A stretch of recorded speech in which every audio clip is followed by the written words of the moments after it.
ওরে গৃহবাসী খোলদার খোল লাগলো চেতল। রবীন্দ্রনাথের এই গানটা শুনলেই মনে পড়ে যায় বসন্ত এসে গিয়েছে। বসন্ত মানেই কোকিলের ডাক, দোলযাত্রা, রঙের উৎসব। দোলযাত্রা আর হোলি মানেই সারা দেশের মানুষ মনে প্রাণে রঙিন হয়ে উঠতে চায়। আর বসন্ত উৎসব মানেই বাঙালি ভিড় করবে রবীন্দ্রনাথের পুণ্যভূমি শান্তিনিকেতনে।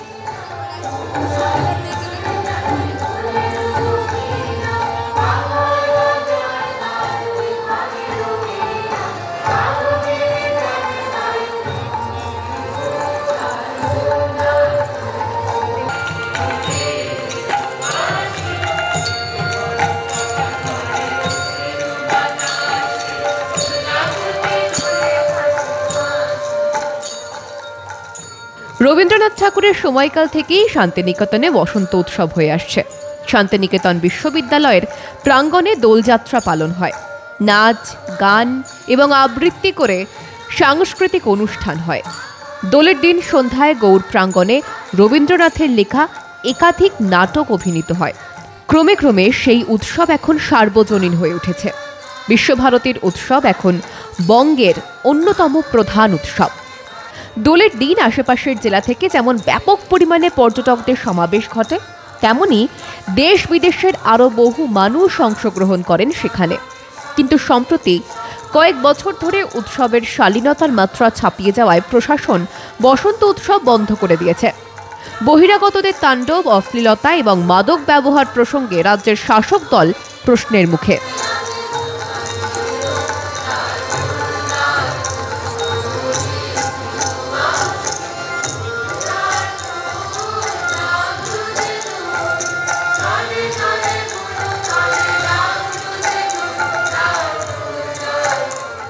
ঠিক কিভাবে সূচনা হয়েছিল বসন্ত উৎসবের?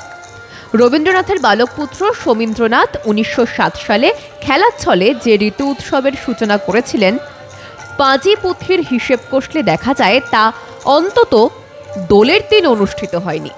তারপর বিভিন্ন সময়ে ভিন্ন ভিন্ন তিথিতে বসন্ত উদযাপন হয়েছে আশ্রমে। বছরের বাঁধা একটা দিনের উৎসবেই তৃপ্ত হতো না সে সময়ের আশ্রম। 1923 সালের 12 তারিখ মাঘী পূর্ণিমায় শান্তিনিকেতনে বসন্তের গানের আসর বসেছিল। আর ফাল্গুনী পূর্ণিমায় আশ্রম সম্মেলনের অধিবেশনে আবারও আয়োজন করা হয়েছিল বসন্ত বন্দনার। বিভিন্ন সূত্রে জানা যাচ্ছে সেবার শ্রী পঞ্চমীর দিনও আম্রকুঞ্জের সভায় বসেছিল ফাল্গুনীর গানের আসর। তবে 1923 সালের আগে আসর বেঁধে বসন্ত উদযাপনের কোনো উল্লেখ পাওয়া যায় না। তবে আজকের বসন্ত উৎসব সেই দিক থেকে বিশ্বভারতীরই নিজস্ব পার্বণ।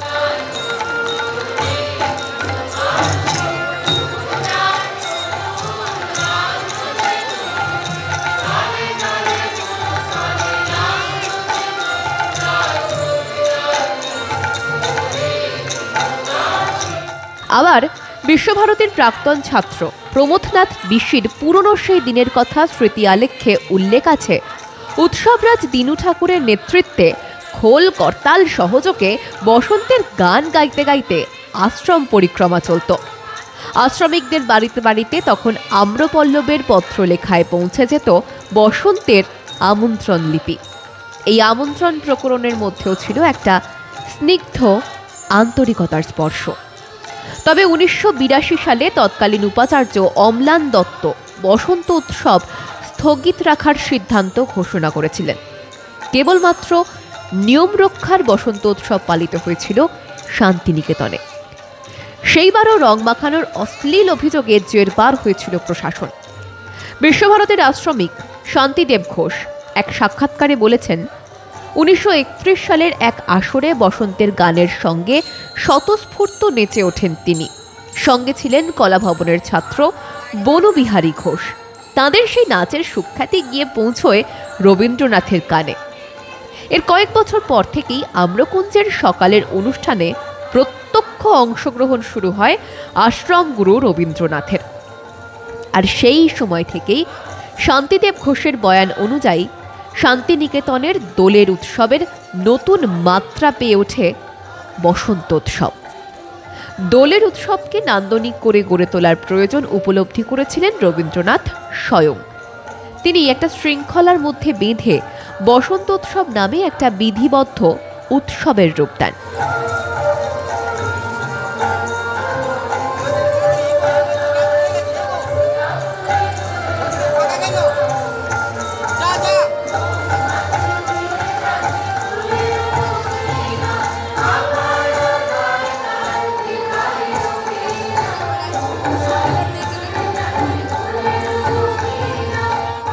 করোনা মহামারীর সময়েও বিশ্বভারতীর বসন্ত উৎসব সাময়িকভাবে বন্ধ রাখা হয়েছিল।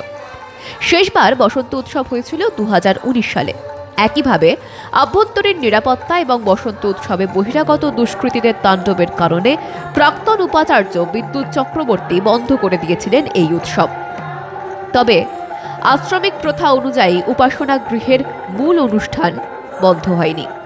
বসন্ত উৎসব নয়, বসন্ত বন্দনার সূচনা হয়েছিল। এই বসন্ত উৎসবে গিয়ে চূড়ান্ত হেনস্থার মতো ঘটনা শাসক দল তৃণমূলের নেতাদের বিরুদ্ধে আঙুল উঠেছিল। সামাজিক মাধ্যমে রবি ঠাকুরের গানের ভাষা, আবিরের ব্যবহারে অশ্লীলতাকে ফুটিয়ে তোলা হয়েছিল। নিন্দার ঝড় উঠেছিল সব মহলে। বিদ্যুৎবাবু ঘোষণা করেছিলেন, বিশ্বভারতীতে বসন্ত উৎসবের নামে 2019 সালে তাণ্ডব দেখেছিলাম, সেই তাণ্ডবই আমরা বন্ধ করেছি। তার বদলে করা হচ্ছে বসন্ত বন্দনা।